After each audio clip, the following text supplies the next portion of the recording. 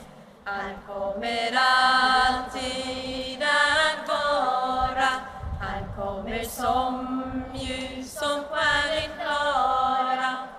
Vi är olika, så olika, men han är bara samma.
إلا الله لا إله إلا الله لا إله إلا الله.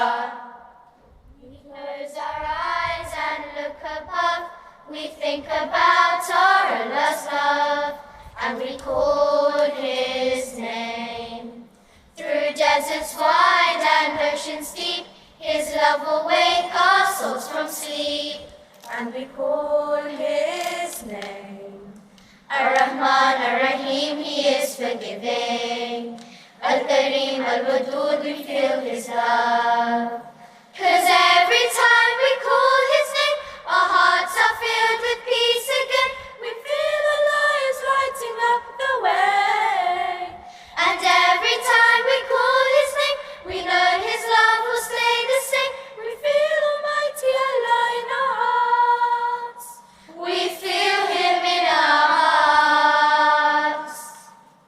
دوسرے اللہ شان جلالی والا نالے شان جمالی والا اول آخر باطن ظاہر کامل قادر غائب حاضر اللہ مالک خالق سبدا اللہ والی رازق سبدا اللہ والی رازق سبدا عرشاں فرشاں کرسی اس دی اکھ دے نال نئی جڑ دس دی اللہ شان جلالی والا نالے شان جمالی والا نالے شان جمالی والا اللہ شان جلالی والا نالے شان جمالی والا. ہو گیا.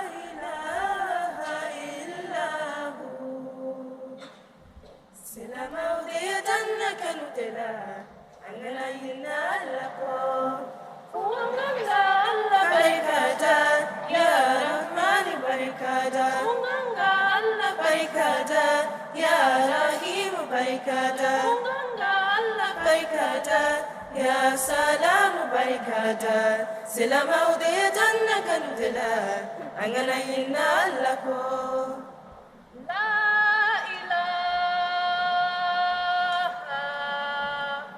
إلا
اس وقت حاضری سن لیں 19,695 19,695. الحمد للہ. السلام علیکم ورحمۃ اللہ.